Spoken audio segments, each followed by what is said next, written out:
স্বামী বলছে পর্দা করো, তোমাকে ভালোবেসে বলছি তুমি পর্দা করো, তুমি আমার অনেক প্রিয় একজন মানুষ, তুমি বেপর্দায় বাইরে যাবা, লোকজন দেখবে, কেমন হয়? ঠিক আছে, তোমাকে তো আমিই বিয়ে করেছি, তুমি আমার মানুষ, তোমাকে দেখবে কেন? প্রিয় মা ও বোনেরা, পর্দা ছাড়বেন না।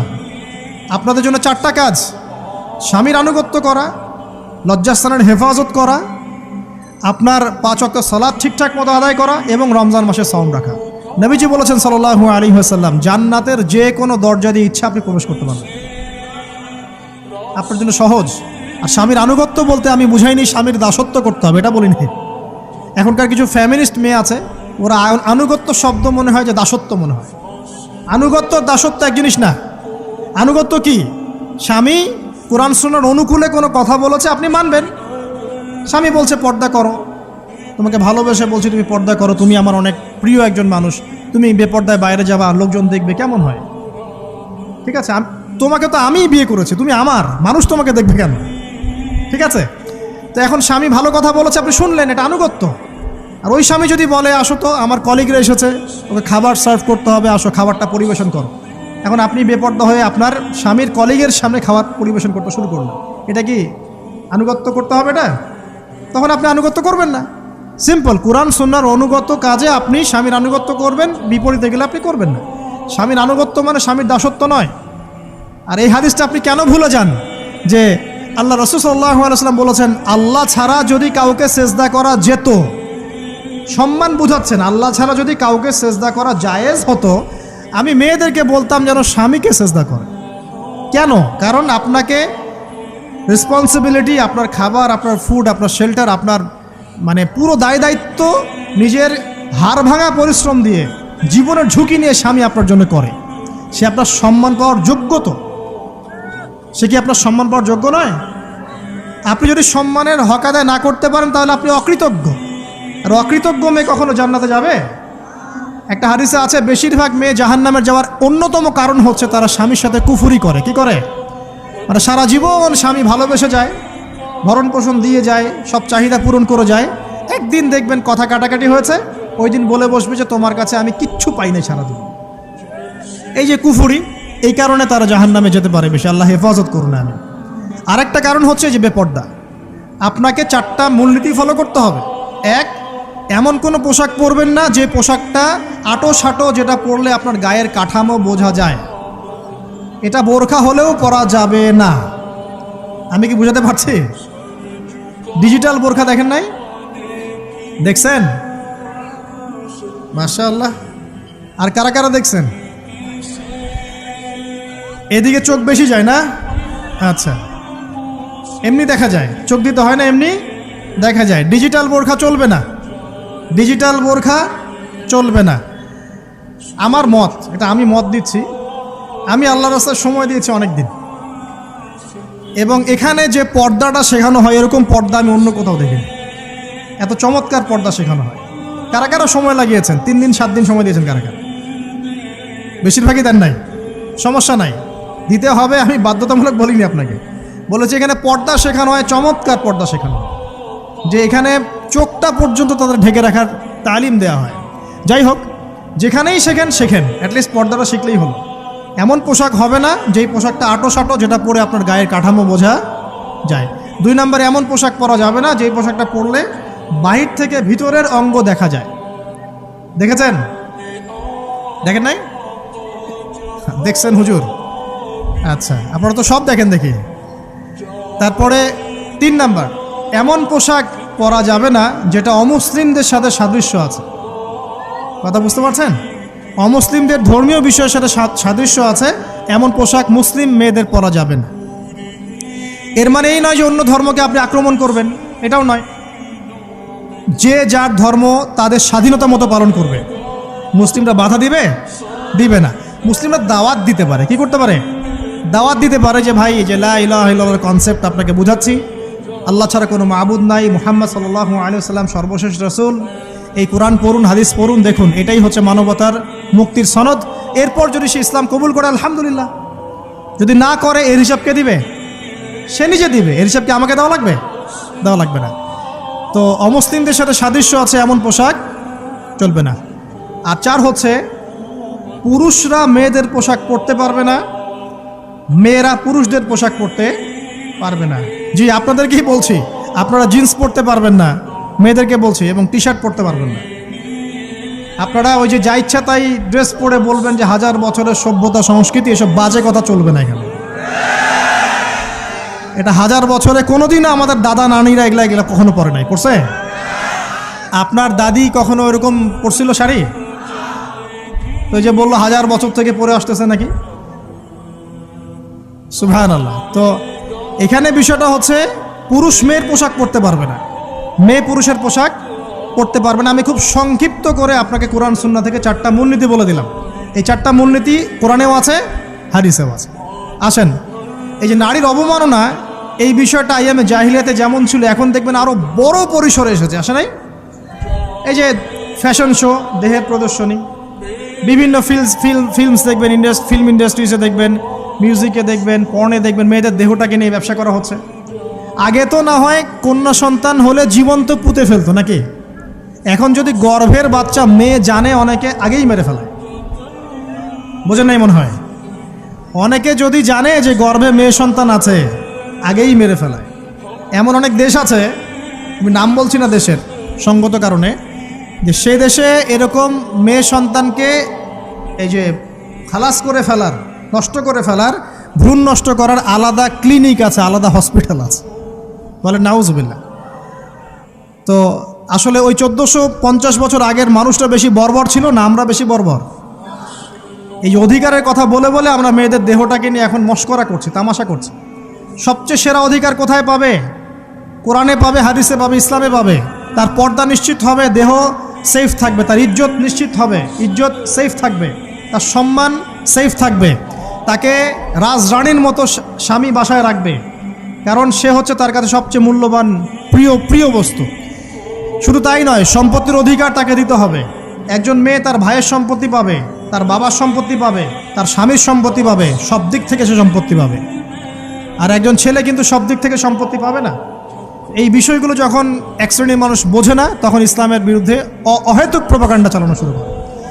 সবচেয়ে সেরা সম্মান রক্ষার উদাহরণ দেয়া হয়েছে ইসলামে, কোরআনে এবং হাদিসে। এই কথাটা আপনাদের মা বোনদেরকে বোঝাবেন, তবে নম্রতার সাথে বোঝাবেন, কারণ উচ্চবাচ্য করলে তারা কথা শুনবে না। আর আল্লাহ রাসূল সাল্লাল্লাহু আলাইহি ওয়াসাল্লাম বলেছেন, কিছুটা বাঁকা হাড় দিয়ে তাদেরকে তৈরি করা হয়েছে। যদি আপনি শক্ত করে চাপ দিতে যান তাহলে ভেঙে যাবে, আর যদি আপনি ওই অবস্থায় ছেড়ে দেন তাহলে বাঁকাই থেকে যান।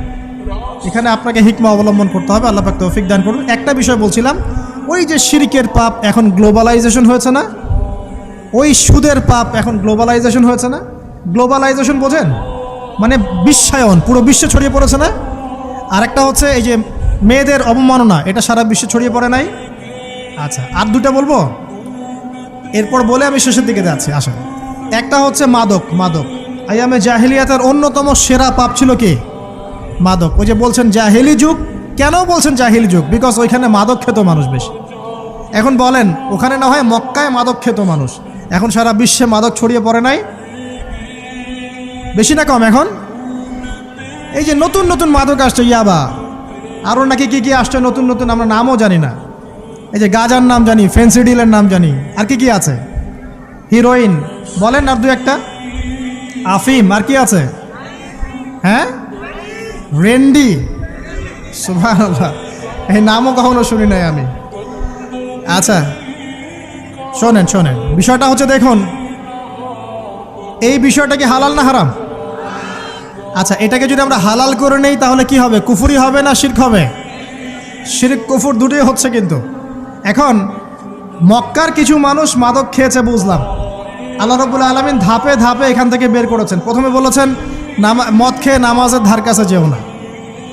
হ্যাঁ, তারপরে বলেছেন এই যে মাদকে কিছুটা উপকার আছে কিন্তু বেশি ক্ষতি। তারপর বলেছেন খেয়ে নামাজের কাছে যেও না। তারপর ধাপে ধাপে শেষের দিকে এসে আল্লাহ পাক বলেছেন যে এটাকে ছেড়ে দাও। সূরা মাইদায় পড়ে দেখেন, এটা শয়তানের কাজ। তখন সাহাবায়ে কেরাম রাদিয়াল্লাহু আনহুম পুরোপুরি মাদক থেকে নিজেদেরকে মুক্ত করলেন। এরপরে কি কখনো তারা মাদক ছুঁয়েও দেখেছেন? বরং মাদক দ্রব্য সেবন করলে 40টা লাঠি বেত্রাঘাত করতে হয়, ইসলামিক শাস্তি। কয়টা লাঠি? আর উমর রাদিয়াল্লাহু আনহুর সময়ে 40 লাঠিকে বাড়িয়ে 80 লাঠি করা হয়েছিল। কত লাঠি? 80 লাঠি কিন্তু আরও একটা পাপের শাস্তি আছে, বলবো? অপবাদ, এখন যেটা বেশি দেওয়া হয়, অপবাদ, মিথ্যা অপবাদ, সতী সাধী নারীর উপরে মিথ্যা অপবাদ, এর শাস্তি হচ্ছে 80 লাঠি। আবার 100 লাঠির শাস্তি আছে, 100 লাঠি। এটা কিসের জানেন? জিনা, জিনা। এই যে যারা করছেন, এর শাস্তি হচ্ছে 100 লাঠি, তাও জনসমক্ষে দিতে হবে, গোপনে না। আর 1 বছরের জন্য এলাকা ছাড়া করতে হবে। রজম একটা শাস্তি আছে, রজম। এটা কি? রজম মানে পাথর নিক্ষেপ করে হত্যা। এটা তো বর্বর, তাই না? অমানবিক, মধ্যযুগীয়। এসব কথা শুনছেন না?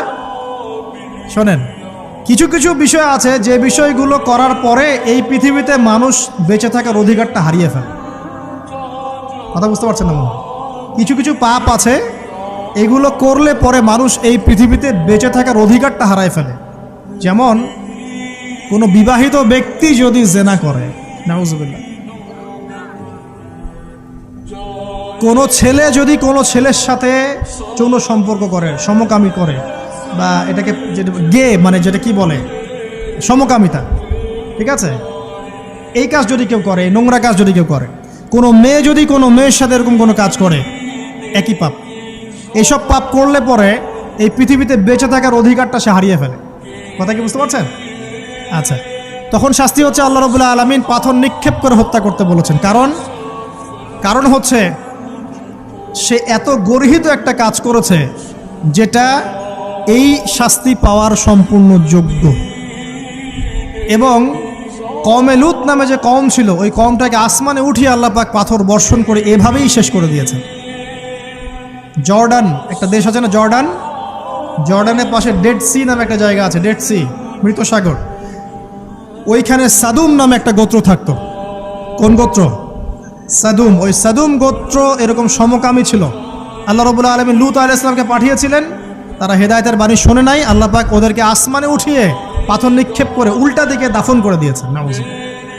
তো কিছু কিছু পাপ আল্লাহ পাক সহ্য করেন না, আল্লাহ পাকের আরশ কেঁপে ওঠে। এই পাপগুলো সেরকম পাপ। কথা বুঝতে পারছেন? তো এই যে জিনা, পর্নোগ্রাফি, ব্যভিচার, পরকে, এগুলোর মধ্য দিয়ে আমরা নারীর অবমাননা করছি না?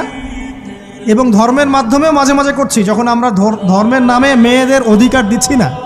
অনেকেই সম্পত্তির অধিকার দিচ্ছেন না, অনেকেই শিক্ষিত করছেন না, অনেকেই আরও এই যৌতুক নিচ্ছেন না, যৌতুক নিচ্ছেন না অনেকেই।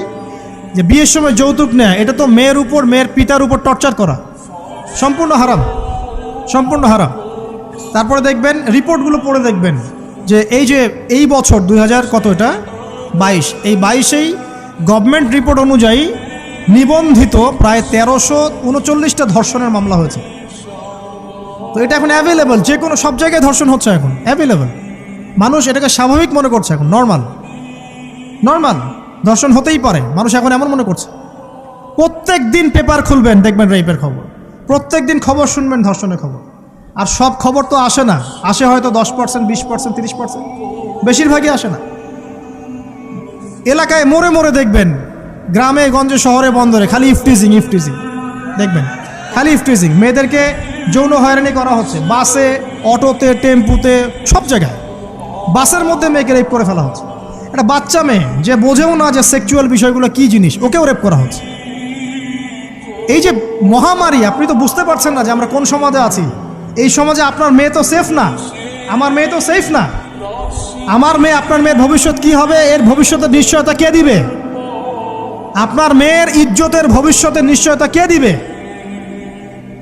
এই নিশ্চয়তা দেওয়ার মতো মানুষ কোথায়, নেতা কোথায়? কারো ঘরের স্ত্রী, কারো ঘরের বোন, কারো ঘরের মেয়ে এখন সেফ না। বাসে, ট্রাকে, ট্রেনে, অটোতে, সব জায়গায় হতে পারে। আর এগুলোকে আমরা প্রমোট করছি, এখন নগ্নতাকে প্রমোট করছি, পর্নকে প্রমোট করছি।